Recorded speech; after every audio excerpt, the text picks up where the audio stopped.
Tuhan bersamamu.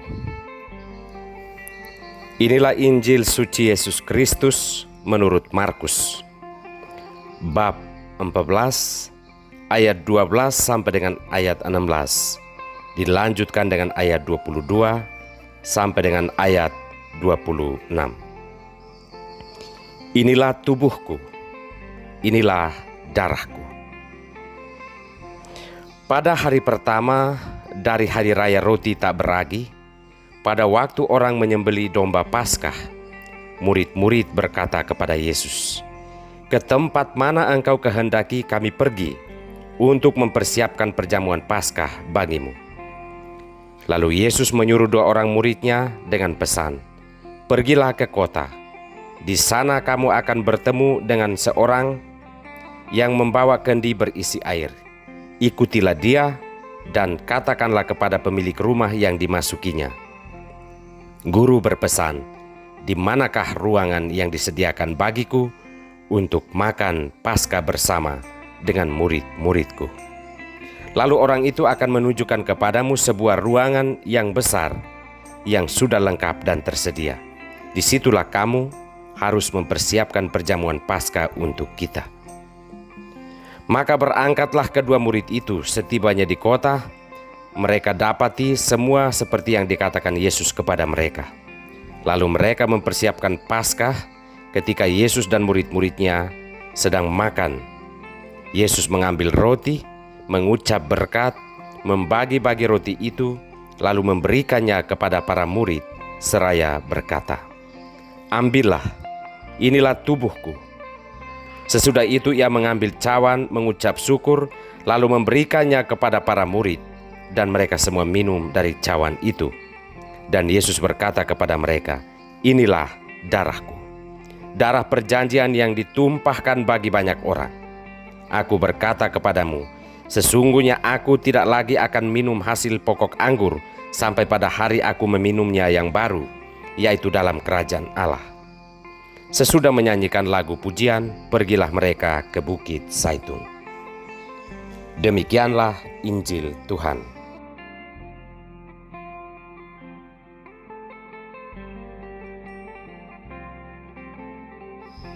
Korban yang sesungguhnya.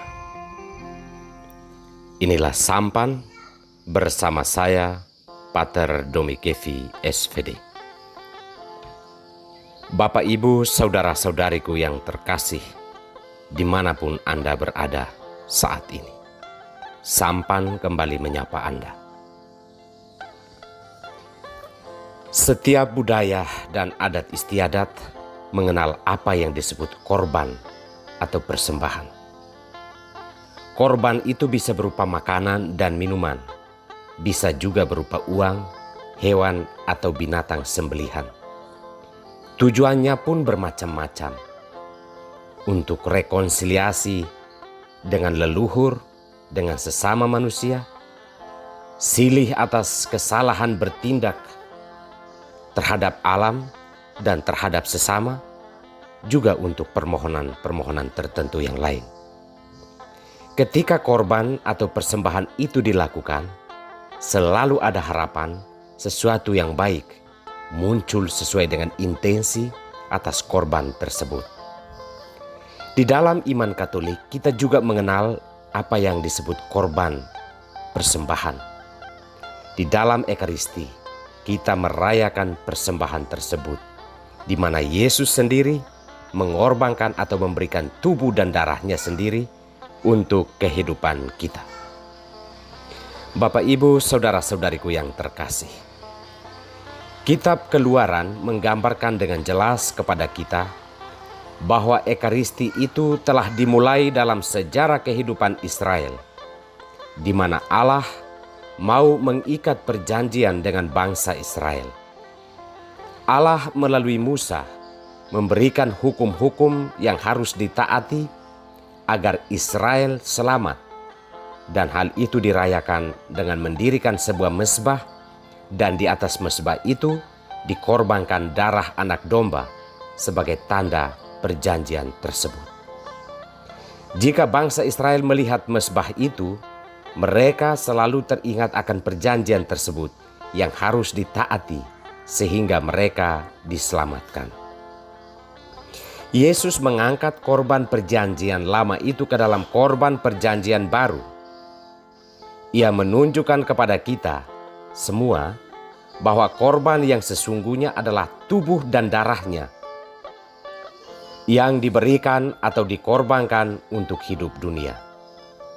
Melalui peristiwa salib, Yesus telah mengukuhkan sebuah korban atau persembahan yang tidak lagi berupa korban sajian, melainkan korban kehidupan untuk keselamatan seluruh umat manusia.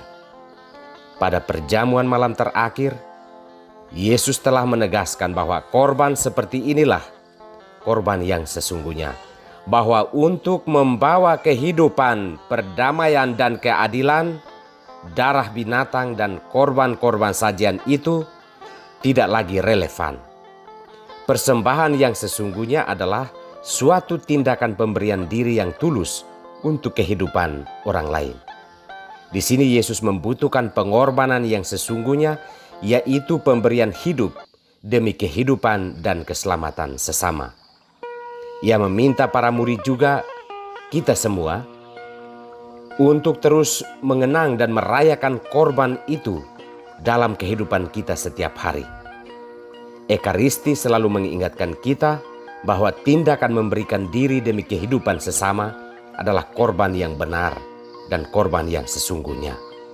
Surat kepada orang Ibrani juga mengingatkan kita akan korban yang dilakukan Yesus.